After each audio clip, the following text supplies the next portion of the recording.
5 seconds. Start.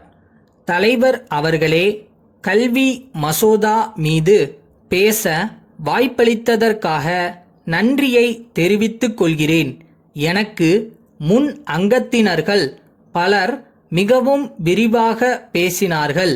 தற்போதுள்ள கல்வி திட்டத்தில் உள்ள குறைபாடுகளையெல்லாம் உறுப்பினர்கள் விளக்கமாக எடுத்து காட்டினார்கள். அவற்றையெல்லாம் போக்க வேண்டிய வழிமுறைகளையும் தெரிவித்தார்கள். இது எனக்கு மிக்க மகிழ்ச்சியை அளித்தது என்பதை சொல்லிக்கொள்ள மிகவும் விரும்புகிறேன்.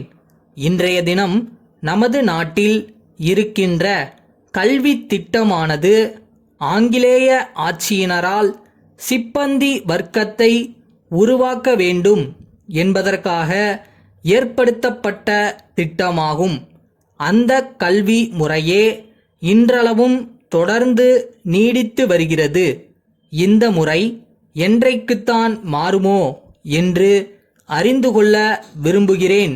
இந்த முறை என்றைக்குத்தான் மாறுமோ என்று அறிந்து கொள்ள விரும்புகிறேன். ஏனெனில் மக்களெல்லாம் கல்வி அறிவு பெற வேண்டும். அவர்கள் சிறந்த அறிவாளிகளாக விளங்க வேண்டும். சிறந்த விஞ்ஞானிகள் தோன்ற வேண்டும் என்ற பரந்த நோக்கம் இப்போதுள்ள கல்வி முறை திட்டத்தில் இல்லை என்பதை அழுத்தந்திருத்தமாக சொல்லிக் கொள்கிறேன். அடுத்து, கல்வியானது தொடக்க நிலை, இடைநிலை, கல்லூரி நிலை என்பதாக பல்வேறு நிலைகளில் அமைந்துள்ளது.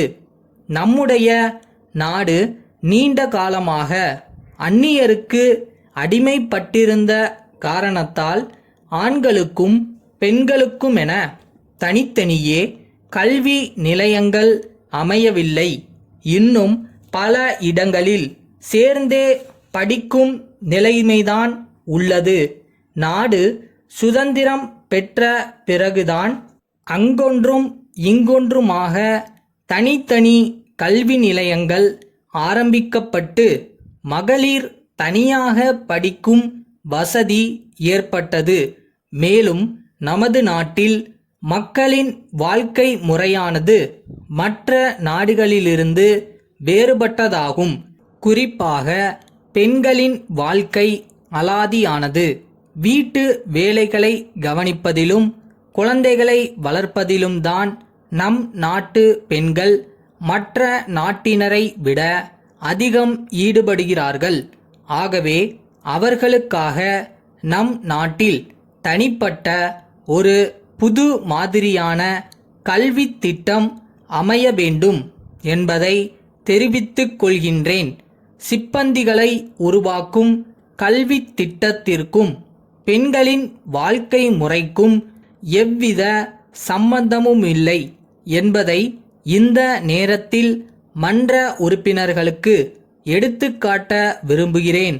ஆகவே அங்கத்தினர்கள் அனைவரும் மகளிர் முன்னேற்றத்தில் முழு அக்கறை எடுத்துக்கொண்டு வாழ்க்கையோடு ஒட்டிய கல்வி முறையை உருவாக்குவதிலும் சிறந்த கவனம் செலுத்த வேண்டுமென்று கேட்டுக்கொள்கிறேன். இறுதியாக, இன்றைய தினம் கல்வியின் தரம் எவ்வளவு தூரம் தாழ்ந்து போய் கொண்டிருக்கிறது என்பதை நாம் ஒவ்வொருவரும் எச்சரிக்கையோடு சிந்திக்க வேண்டியவர்களாக இருக்கிறோம். தமிழ்நாட்டிலே கல்வியின் தரத்தை உயர்த்தவும் அதன் நிலையை மேம்படுத்தவும் சம்பந்தப்பட்ட எல்லோரும் முயற்சி எடுக்க வேண்டும்.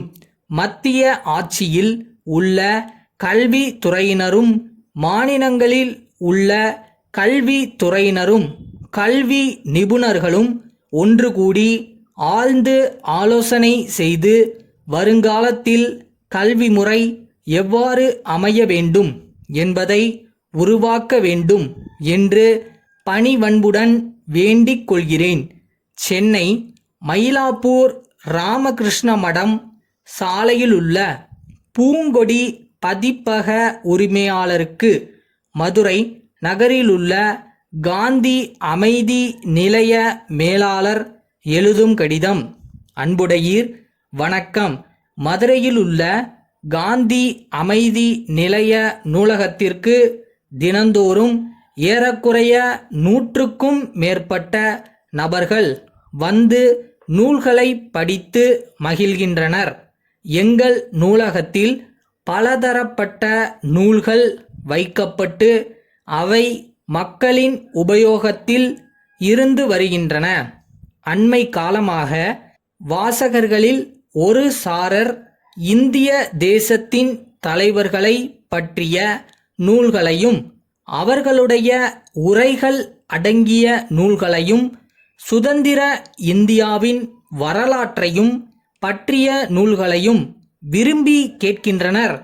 தாங்கள் தங்கள் பதிப்பகத்தின் சார்பில் மொழிப்பற்று, நாட்டுப்பற்று, இனப்பற்று சம்பந்தப்பட்ட தேசிய தலைவர்களின் வரலாறுகள் அடங்கிய நூல்கள் வெளியிடப்பட்டுள்ளதாக அறிகிறேன்.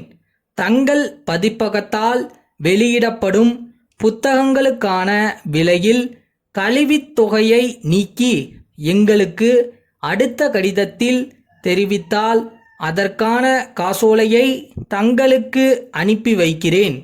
தங்களின் அனுகூலமான பதிலையும் ஆதரவையும் விரைவில் எதிர்பார்க்கின்றேன். அன்புள்ள